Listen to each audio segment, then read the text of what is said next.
Selo Samiran, desa yang berada di antara lereng Gunung Merapi dan Merbabu menempatkan potensi wilayahnya dengan sayur mayur dan pariwisata.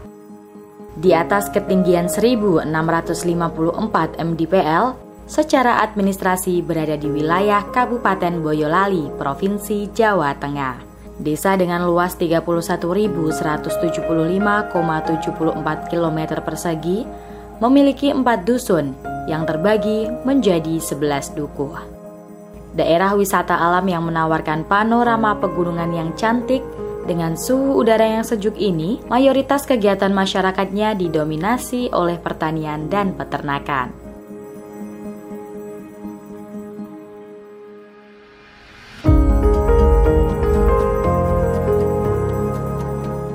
Heri Setiawan, seorang pelopor petani kopi di antara banyaknya petani sayur di daerahnya. Pemanfaatan lahan miring serta pengurangan area gundul adalah bukti langkah pembeda yang ia ambil sebagai bentuk kecintaannya terhadap dunia kopi. Perkenalkan, nama saya Heri Setiawan dari Samiran Selo, Boyolali. Lahir saya 24 November tahun 88. Awal mula saya melakukan usaha kopi ini, fokus itu di tahun 2014. Cuman kalau tanaman kopi sendiri itu sudah dari tahun sekitar awal tahun 2000, berawal dari bantuan bibit dari Presiden Megawati pas peresmian jalan Solo Selo Borobudur. Saya tertarik di usaha kopi itu pertama karena suka mengkonsumsinya. Kedua, pada waktu itu panenan dari petani itu nggak begitu laku sih. Jadi saya berinisiatif untuk mengolah hasil panen dari petani. Kalau di Selo sendiri tanaman kopi belum termasuk tanaman yang diprioritaskan nih. Jadi masih banyak pohon-pohon yang dirusak, meskipun di lahan pribadi saya masih sering kedapatan dirusak orang lain. Terus kalau gagal panen ya biasanya kita nggak jual green bean, tapi kita jualnya rose bean. Kalau di sini tanaman kopi cuman sebagai tanaman tumpang sari, bukan tanaman utama. Jadi memang kebanyakan di Selo itu bukan tanaman utama. Jadi tanaman kopinya cuman di pembatas lahan. Di petani-petani ini petaninya nggak terlalu banyak. Satu petani itu paling-paling 10 pohon. Awal saya mainan kopi ya otodidak sih ya. Jadi 2014 itu artikel tentang pengolahan kopi, tentang ya perkopian lah itu masih minim. Jadi saya ya belajar otodidak terus ya sambil jalan.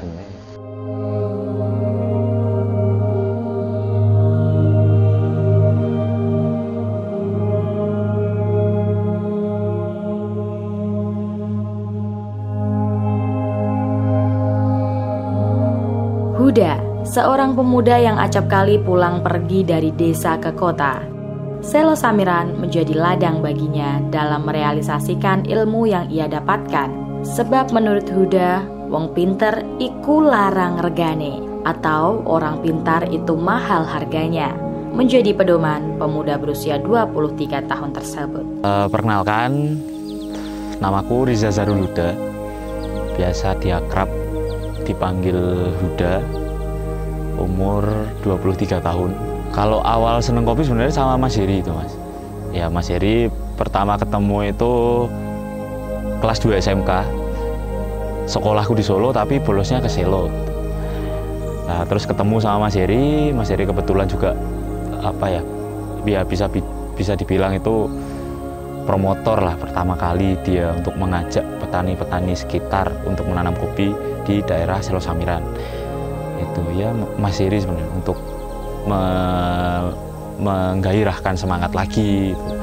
Dan lebih suka untuk mendalami tentang industri kopi itu pertamanya sama Mas Heri. Ketertarikan saya untuk mendalami industri kopi, khususnya di pertanian. Pertama lebih suka di tempat dingin sih Mas. Jadi lebih suka main di gunung, terus main ya di alam liar lah istilahnya, hutan. Kalau ilmu perkopian sebenarnya lebih dari literasi sih Mas. Jadi dari bahan bacaan, dari teman-teman sekitar, terus dari artikel-artikel yang ada di Google. Kalau ilmu sebenarnya ya lebih ke otodidak. Jadi lebih seneng baca buku yang terkait perkopian, terus mendalami bisnis dari bacaan juga. Kalau kopi yang enak sebenarnya dari kebun sih Mas. Dari kebun, ya kebun yang baik, terus perawatan yang baik, itu sebenarnya untuk menghasilkan kopi yang enak, nikmat sebenarnya. Lalu baru masuk ke nanti di pengolahan, terus dari pengolahan nanti ke roasting baru ke penyeduhan. Kalau kopi yang ditanam di sini, khususnya di Selo Samiran, jenis Arabica. Jenis Arabica karena Selo Samiran itu berpotensi untuk menghasilkan kopi yang enak. Karena pertama itu didukung dari microclimate, terus kedua dari suhu lingkungan itu masih cocok untuk ditanami jenis kopi Arabica, karena di range suhu sekitar 14 derajat sampai 20 derajat Celcius. Jadi lebih cocok kalau semisal di area pegunungan itu ditanami pohon kopi berjenis Arabica. Kalau suhu lingkungan paling berpengaruh sih. Jadi kopi Arabica itu tumbuh di sekitar suhu itu dari 14 derajat sampai 20 derajat. Sebenarnya bisa di lebih dari 20 derajat. Cuma nanti dari hasil panen atau hama itu lebih banyak. Istilahnya kalau di suhu dingin, hama PBKO atau coffee borer itu belum sebanyak kalau di suhu panas. Jadi contoh kalau semisal Selo Samiran dengan Ampel, itu beda di ketinggian, otomatis kopi Arabica yang ditanam di Ampel atau yang di daerah lebih turun dan suhunya lebih tinggi, itu gampang terserang penyakit. Contohnya kayak karat daun, kedua hama, kayak coffee borer. Kalau di ketinggian itu kayak serangga PBKO itu susah untuk berkembang biak. Jadinya dari hasil itu mungkin kualitasnya lebih bagus. Terus kedua dari produktivitas juga lebih bagus daripada dibandingkan dengan suhu yang lebih panas dan di daerah bawah. Kalau perawatan dari pertama nanem itu sebenarnya simpel sih Mas. Kalau kopi itu nggak harus dipupuk pun sebenarnya bisa tumbuh, asalkan microclimate sama lingkungan sekitar itu mendukung untuk ditanami pohon kopi. Kalau perawatan pertama paling dari nanam itu pembuatan lubang tanam. Nah, lubang tanam itu ada tahapan dari membuat lubang, terus ada campuran dari pupuk kandang, dari pupuk ternak itu nanti didiamkan selama ya sekitar 2-3 bulan baru ditanami oleh pohon kopi dari greenhouse, dari bibit.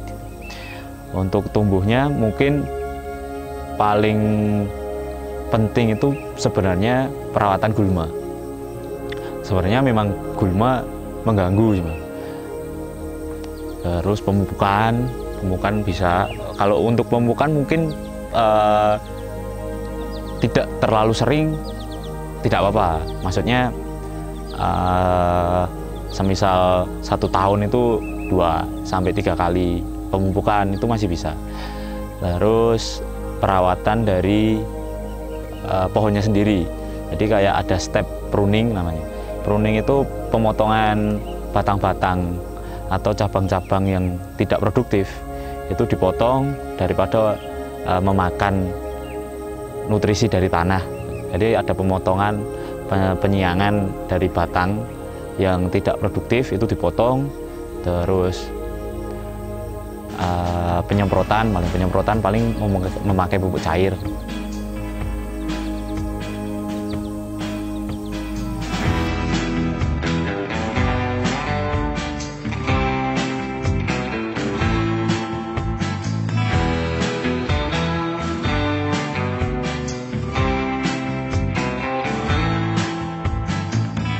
Sekarang ini kopi tak hanya sekedar sebuah minuman, melainkan teman yang kerap menemani waktu kerja, bercengkrama, atau bahkan hanya sekedar menghabiskan waktu luang.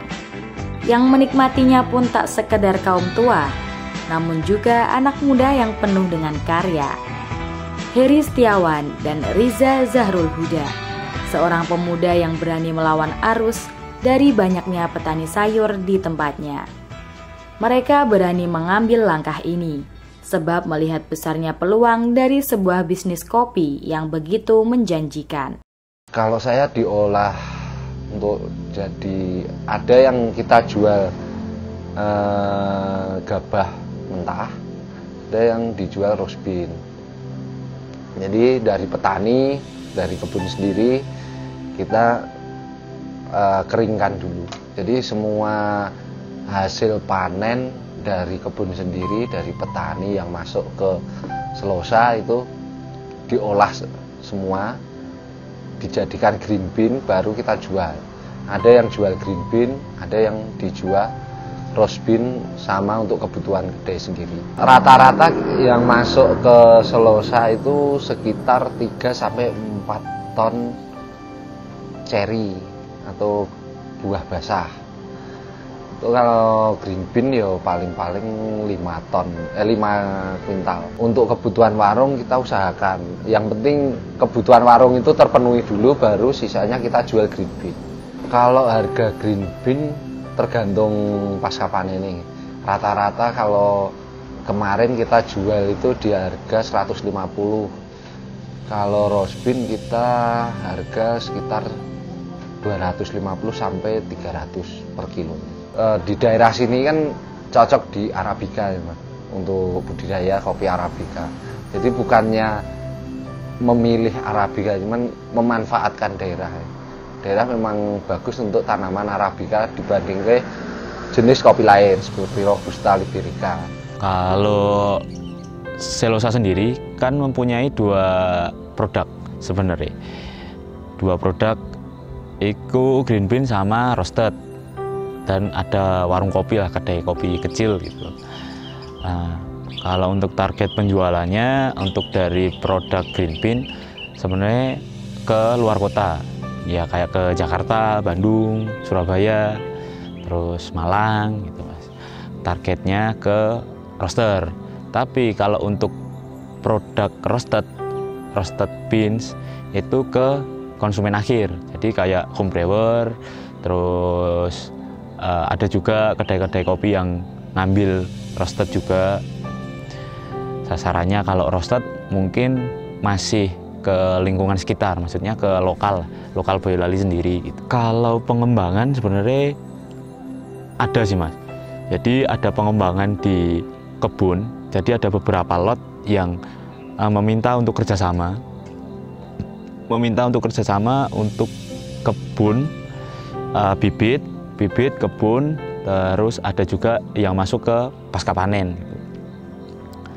Untuk pengembangan sendiri ada beberapa teman-teman petani yang tertarik lah untuk menanam kopi di kebunnya. Terus untuk pengembangan sektor kedai, nah ini ada juga untuk ada pengen ada pengembangan masuk membuat kedai itu di kota. Terus ada juga yang di desa kami sendiri gitu. Untuk pengembangannya lebih lanjut. Kalau dari Selosa sendiri kan pertama open publik lah istilahnya. Pertama untuk marketing dan branding itu kan sebenarnya lewat Instagram. Nah, Instagram itu kan ada dashboard profesional lah istilahnya Mas. Itu di akun bisnisnya. Kalau dilihat dari jangkauan atau impresi itu sebenarnya di luar kota. Jadi banyak follower IG Selosa itu dari luar kota. Luar kota, terus ada juga yang ya luar kota kayak Surabaya, Jakarta gitu, yang meminati lah istilahnya, meminati atau tertarik untuk membeli produk dari Selo Samiran. Kalau persaingan harga, kalau di Selo sendiri asal tidak ada pemain dari luar daerah sih masih enak. Tapi kalau udah ada pemain luar daerah ya itu biasanya ngerusak harga. Kalau untuk saat ini masih menjanjikan sih, karena tren kafe, tren kopi itu sekarang baru ya meskipun udah menurun, cuman masih gayeng sih, masih rame. Udah cukup sih buat saya.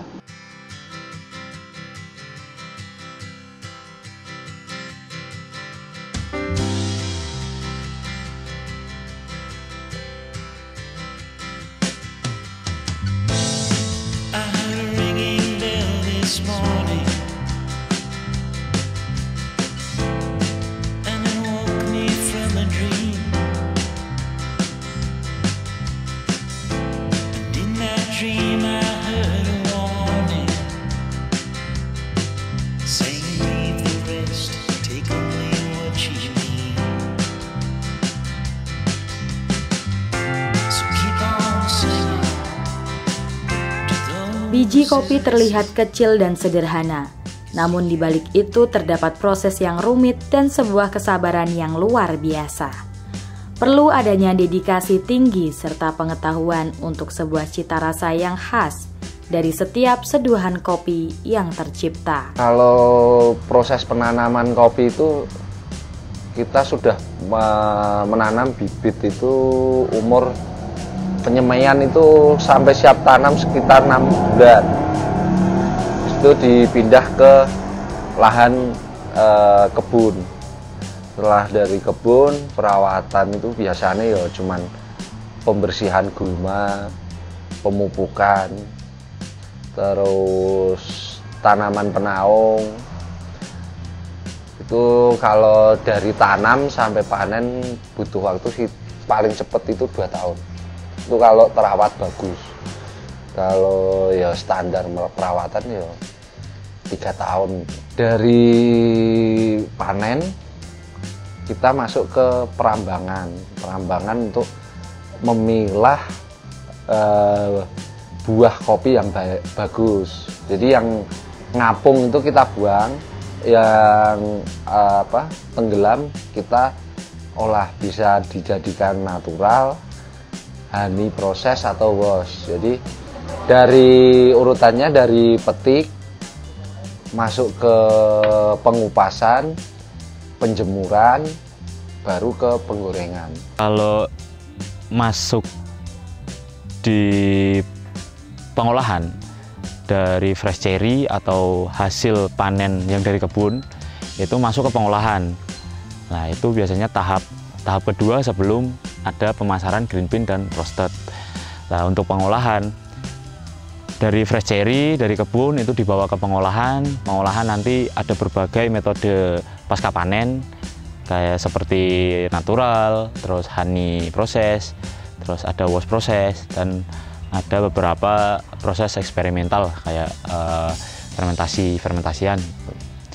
Terus selesai dari pengolahan, nanti masuk ke pengeringan.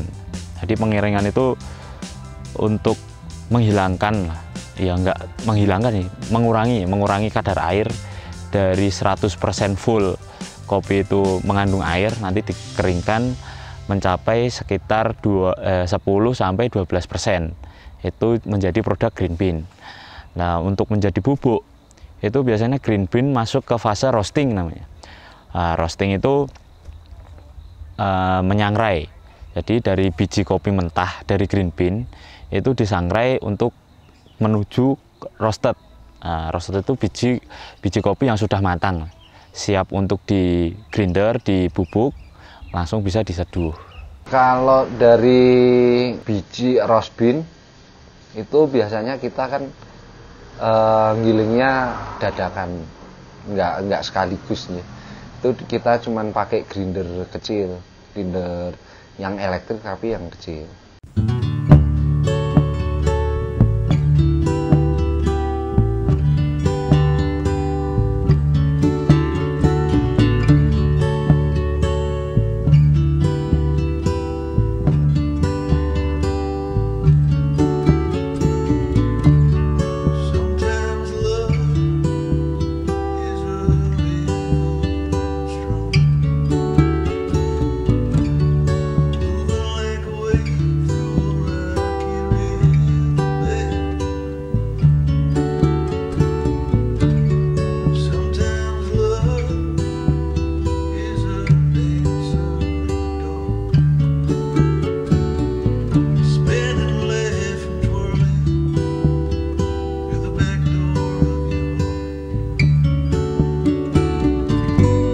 Mas Heri ya koyok masku dewe mas sebenarnya.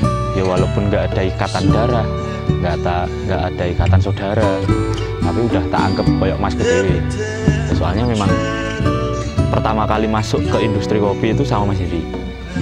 Ya, yes, koyok masku dewe lah istilahnya, koyok yo mangan turu bareng, ngopeni tanduran bareng, terus yo pengen enek pengembangan yo bareng. Ya koyok masku istilahnya. Nah harapanku ya seneng nandur sih mas, jadi nggak harus seneng nandur kopi, tapi yo apa wae lah. Yo soalnya memang kontere di Mejeng atau perubahan iklim itu kan nanam pohon. Lah aku sebenarnya punya gairah, punya semangat ning kono kuwi tak tuangkan lewat kopi, lewat pohon kopi. Yo, untuk generasi selanjutnya pengen ya lebih giat lagi untuk mendalami industri kopi, nggak cuma di penyeduhan atau di warung, tapi lebih tertarik ke mendalami untuk bidang kebun. Sekarang saya juga lagi merintis warung baru yang lokasinya itu di kebun kopi saya. Sudah sekitar 6 bulan ini pembangunannya. Ya mungkin Agustus mungkin kita baru buka. Harapan ke depan ya untuk usaha kopiku ya mudah-mudahan lancar ya. Terus untuk tanaman kopi ya semoga warga atau petani di Selo sendiri itu mau menanam kopi, karena selain ada hasilnya itu juga untuk tanaman konservasi lah, pengganti hutan untuk yang sekarang, karena banyak tanah-tanah yang terbuka tanpa ada pohon-pohon. Kemudian kopi kan berpohon ya lumayan lah untuk pengganti hutan.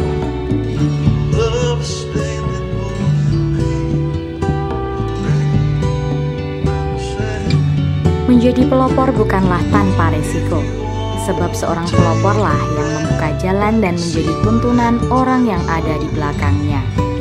Namun juga seorang pelopor lah yang kelak pertama kali menikmati hasil dari perjalanan panjang dari hulu hingga hilir.